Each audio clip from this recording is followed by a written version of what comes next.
미국 조지아주의 현대차 그룹 LG 에너지 솔루션 합작 배터리 공장 건설 현장에서 한국인 노동자 316명이 이민 당국에 의해 체포구금됐던 사태가 한미 관계에 악영향 요인으로 작용하고 있다는 미 의회의 분석이 나왔습니다. 미 의회 입법 보조기관인 의회조사국은 지난 12일 한미 관계를 업데이트한 보고서에서 도널드 트럼프 미국 대통령과 이재명 대통령 간 첫 정상회담의 긍정적인 분위기에도 불구하고 한미 관계에는 도전 과제가 남아있을 수 있다며 이번 사태를 언급했습니다. 또한 미국 조지아주의 주요 경제계 인사가 현대자동차 LG에너지 솔루션 합작 배터리 공장 건설 현장에서 미국 이민 당국에 체포됐다가 일주일간 구금된 뒤 귀국한 한국인 근로자들을 미국으로 돌아오게 하는 방안이 내부적으로 논의되고 있다고 밝혔습니다. 트립 톨리슨 조지아주 서베너 경제개발청장은 17일 인터뷰에서 한국인 근로자들이 돌아오는 것은 매우 중요하다며 현대차 공장에 일하는 사람들은 장비를 설치하고 임직원들에게 배터리 셀 기술을 가르칠 수 있는 유일한 사람들이기 때문이라고 말했습니다.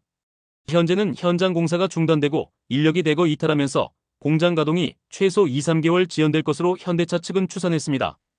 LG에너지 솔루션 측은 다행히 차질은 관리 가능한 수준이라며 급한 불을 끌 수 있음을 강조했지만 이번 사태가 프로젝트 일정과 투자 비용에 적지 않은 손실을 초래한 것은 점점 명백해지고 있습니다.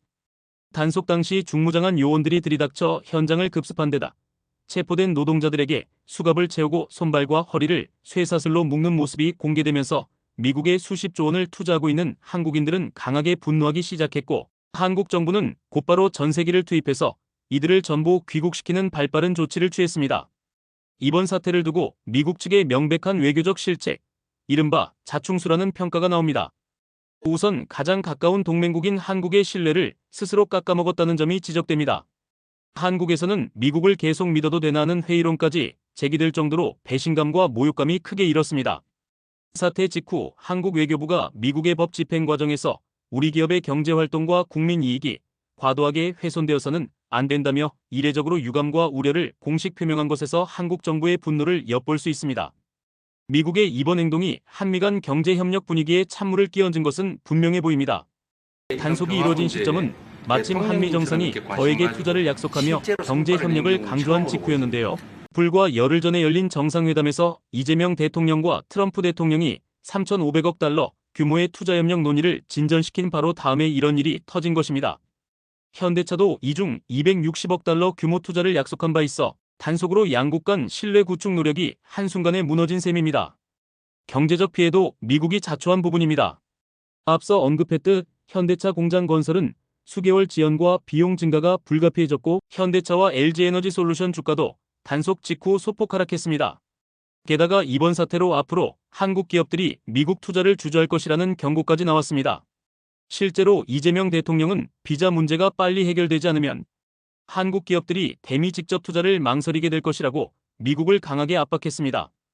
동맹국 한국의 투자 철수 가능성까지 거론되자 미국 측도 부랴부랴 수습에 나섰습니다. 트럼프 대통령은 이렇게 끝내선 안 된다며 한국인 기술자들을 현장에 남겨 교육을 이어가게 할 방법은 없겠느냐고 직접 제안했고 단속 초기에는 단호하던 백악관도 외국인 노동자라 해도 적법한 절차와 허가를 받아야 한다던 입장에서 한 발 물러나 사태 해결을 위한 협의에 응하는 모습이었습니다. 투자를 장려하던 미국이 자기 발등을 찍는 실수를 범했다는 국내외의 혹평에 직면하자 뒤늦게 방향 전환을 한 것입니다. 나아가 국제사회의 신뢰도 하락도 미국의 자충수로 꼽힙니다. 일주일간의 긴박했던 사태는 한국 정부 전세기의 귀국으로 일단락되었지만 남은 과제도 적지 않습니다. 우선 양국 정부는 재발 방지를 위한 제도 개선 논의에 착수했습니다. 한국 외교부는 미국 측과 협의하여 한국인 기술자들이 향후 적법한 비자로 다시 입국해 남은 업무를 이어갈 수 있도록 준비하겠다고 밝혔습니다. 나아가 전문기술 인력 파견을 위한 별도 비자, 신설이나 쿼터 확대 등을 논의할 한미 워킹그룹이 꾸려질 예정인데요. 새로운 비자, 카테고리 창설까지 포함해 취득 절차를 간소화하는 다양한 방안을 협의할 것이라고 한국 측은 설명했습니다. 이번 일을 계기로 그동안 누적되어 온 비자 문제를 근본적으로 해결하는 전기가 마련될지 주목됩니다. 현대차와 LG에너지 솔루션의 조지아 공장 건설은 조만간 공사가 재개되어 늦어진 일정을 만회해야 하는 상황입니다. 다행히 양사는 미국 시장 공략 의지를 재확인하며 사업을 지속할 뜻을 밝혔고 조지아주 정부도 이번 불행한 사건이 40년에 걸친 파트너십을 깨뜨리게 두지 않을 것이라며 한국 투자 유치에 변함없는 태도를 보이고 있습니다. 다만 한국 기업들의 대미 투자 심리는 상당 기간 위축될 가능성이 있습니다. 신뢰할 수 있는 친구인가라는 이번에 터져나온 의문이 쉽게 사그라들지는 않을 것입니다. 결국 동맹이라 하더라도 국익 앞에서는 수시로 협상하고 맞춰가야 하는 뉴노멀의 시대가 됐다는 지적이 나옵니다. 한국 대통령실 핵심 관계자는 이젠 관행이나 신의를 기대하기보다 매 사안마다 새롭게 딜을 해나가야 하는 시대라고 씁쓸히 평가하기도 했습니다. 이번 현대차 공장 이민 단속 파동은 세계와 시대 동맹 간 경제협력의 새로운 숙제를 드러냈습니다. 법 집행과 동맹 신뢰 사이의 균형, 이민 정책과 산업 전략 간의 조율이 얼마나 중요한지 깨닫게 해준 사건이었죠. 미국 입장에서는 단기적 단속 실적에 급급했다가는 장기적 국가 이익을 해칠 수 있음을 뼈아프게 배웠을 것입니다.